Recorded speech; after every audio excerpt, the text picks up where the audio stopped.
Hey guys, thank you so much for coming back and visiting with me. I apologize for getting this video out so late. I had one produced last night and ready to post this morning. I went back to review it to make sure everything was good. And I had a link in there that I was going to share with you from another creator on YouTube that dealt with the situation in Virginia. He had House bills in his hand that he was actually reading to let people know what they said and how it would affect folks, and what the demands were from the new governor and the new leadership that's going to be in place in Virginia. So I'm just going to do my best. That video is gone. It's off YouTube. You can't find it. I've been doing some research over the past couple of days, and a lot of those videos that are out there, they're pretty factual stuff, are gone. There's still some things out there that kind of out there a little bit, but hypothetical stuff. But those are the ones that are left out there. The factual information is gone. So I hope that these creators are able to get it back and get it up online again. Anyway, let's jump in here. Let's talk about what's going on in Virginia. All right, there's a new governor that's been elected in Virginia, and he wants to confiscate guns. He says he's doing it for the safety of the people. No, there's nothing for the safety of the people about this. He's taken the people's opportunity to protect themselves from the bad guys. He's taken all that away from them. I'm not going to go through each of the House bills because I'm not going to remember everything that's on them. But I'm going to simply give you some tidbits about what's going to take place. First of all, if you have a weapon that is not a revolver was going to be legal, and a lever action rifle. Those are the only two things under these new laws that are going to be legal. Everything else is going to be illegal. How's this going to affect you? Well, there's no grandfather clause in any of these proposed bills. No grandfather clause at all. So even if you already have that in your possession, when they sign that bill, the governor signs that bill, you immediately become a criminal. Yeah. How you like that idea? I don't like it at all. Now, how's he going to implement taking weapons? How's he going to implement the confiscation of weapons from people? Well, he wants to use law enforcement. Well, law enforcement, as you can already know probably, most of the counties in Virginia, there's 95 counties, and close to 90 of them have already said, we are a Second Amendment sanctuary county. We are not going to comply with the governor's request. Well, here's what the governor's going to do. Okay, you don't want to comply? We're going to cut off funding, any state funding to your county. We're going to cut off any state funding to your sheriff or police departments. It's going to be gone. You're not going to have any support from us at all, from the state level. So what they're going to do is strong arm law enforcement and try to make them confiscate weapons from you. Now, I really don't think that's going to happen. I don't think law enforcement's going to do that. So he has another plan. If law enforcement says, no, we're not going to do that, we're going to protect the people. We're going to honor the Constitution. We're going to honor that oath to the Constitution that we took when we were sworn into office. So if they say no, he's got another plan. He wants to use the National Guard. Hey, I got news for you. The National Guard took the same oath to uphold the Constitution. And I really don't think that any leader in the National Guard is going to say, sure, take all the National Guard troops you want. We'll help you out. I don't think that's going to happen because it's going against the Constitution and it's going against fellow Americans. And I don't think that the National Guard is going to honor his request. So what's going to happen after that? This is what scares me, is when he talks about resistance, people resisting, he talks about them being part of a militia because they're resisting what he considers law. Well, it goes against the Constitution. So how lawful is it, this new program that he's wanting to implement? So anybody that's part of a militia is also illegal. Militias are illegal. You can't have them. If you're a militia, you're a criminal. That's the way the governor looks at you. So what's he going to do? I don't know. There's been talk about roadblocks. checkpoints. I don't know how they're going to take care of that. I don't know how they're going to operate that. But I think he's got something else lined up. I know he's working with probably Bloomberg type money. Because remember what Bloomberg said a couple weeks ago? Hey, there's some rights out there that need to be infringed upon. No, there's not. And I wouldn't be a bit surprised if he's not funding some of this. I don't know if he is or not. No, but I wouldn't be surprised.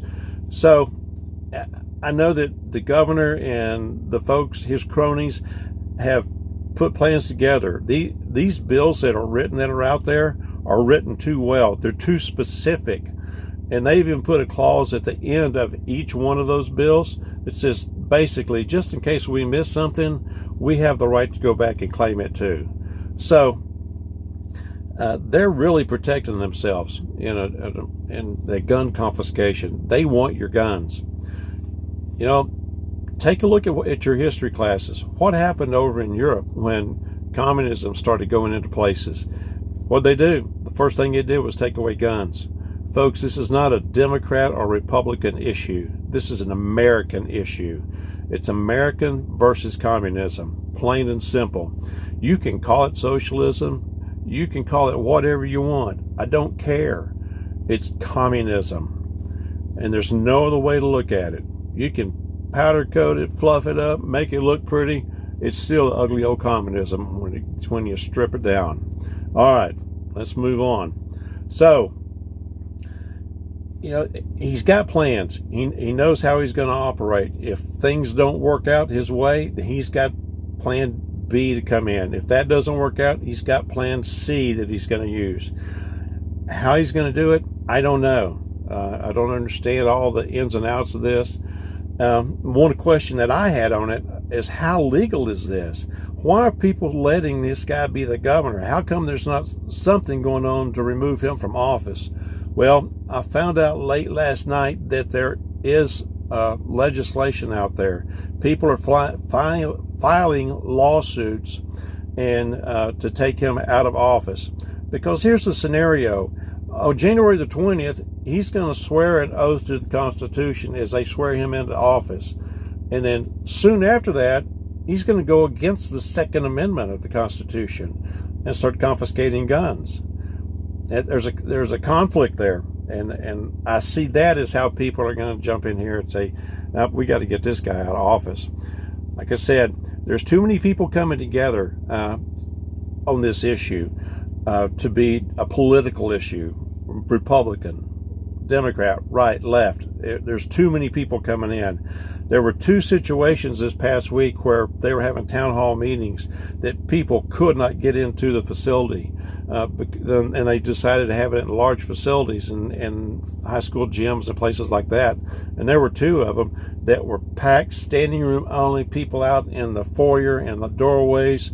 There was traffic that had stopped outside, and people parked their cars and walked a mile to get to these events because they wanted to speak their mind against what the governor's wanting to do.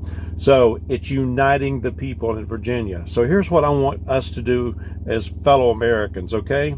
Wake up, America. We need to start saying a prayer.